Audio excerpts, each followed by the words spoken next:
Hello guys, welcome back to another FIFA 21 video. Today I'm going to show you these 4-5-1 custom tactics and player instructions. So the 4-5-1 formation, most people know this formation really just for chemistry. Very few people actually use this formation to play in game, but there are actually very good custom tactics and player instructions to make this formation usable in game. And I have actually tried them out during Weekend League, and they do actually work very well. I've scored many goals using them. It's a very attacking formation. There's no CDMs and there's only one centre mid, so you do. It's a bit harder to sort of keep possession of the ball.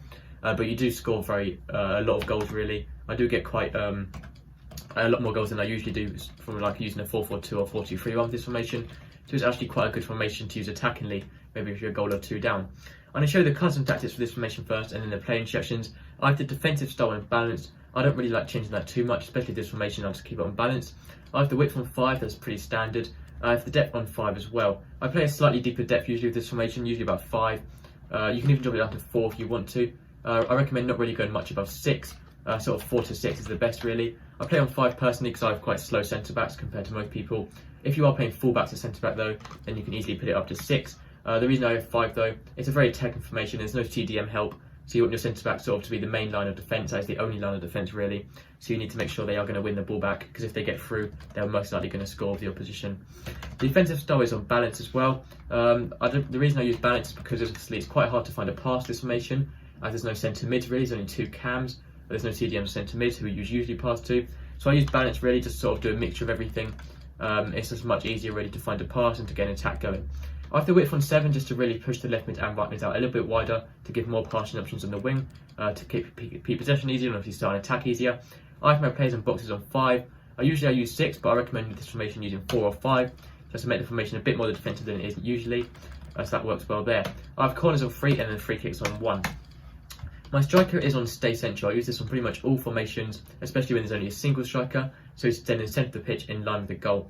I also use getting behind, so he's making forward runs through their defenders, and stay forward, so he's at the top of the pitch and not dropping back. That is sort of the main man you want to find during an attack. For the left cam and right cam, I recommend sort of using these as sort of just helping out the strikers. If you have the ball with your cam, sort of pass them between your cams and get the through ball to your striker when you're ready for it. The defensive support, I have stay forward on my cam as well. I also get into the box or across to overload the box, because this feed for overloading the box works so well. The more players you have in the box, the more opportunities you get, the more goals you're going to score. So that is my cam instructions. Left mid and right mid, I recommend using basic defensive support on these. Usually I do use stay forward on left mid and right mid, but it's quite attacking formation. I do use basic defensive support just to make it slightly more defensive. And everything is default on the left mid and right mids. For the centre mid, only one centre mid, so you do need to make sure you're playing a very strong centre mid who are also quite good at defending. If you do have a CDM in your team, this is where you should play them. It's probably not a good idea to play quite attacking centre mid here, for example, maybe Ndombele's team of the season. Just a really attacking cam really is probably not worth playing here, because it'll be much harder for them to defend.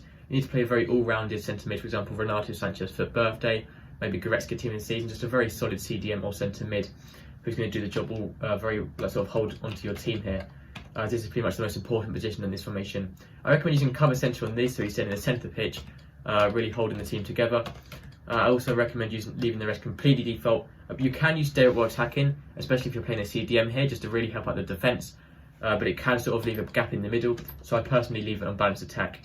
My centre backs are default. My full backs are on stay or attacking to make it easier to defend with. I also have overlap ones to making overlapping runs on the outside. And my goalkeeper is on comes, crosses and sweeper keeper. That's literally all my custom tactics and play instructions for the 4-5-1 formation. That is everything for this video. I do recommend giving this formation a go. Some people like it, some people don't. It can be a quite different formation, but it's very hard to play against. There's not many people play with it. But that's everything for this video. Thank you for watching. Make sure to subscribe, and I'll see you next time. Goodbye.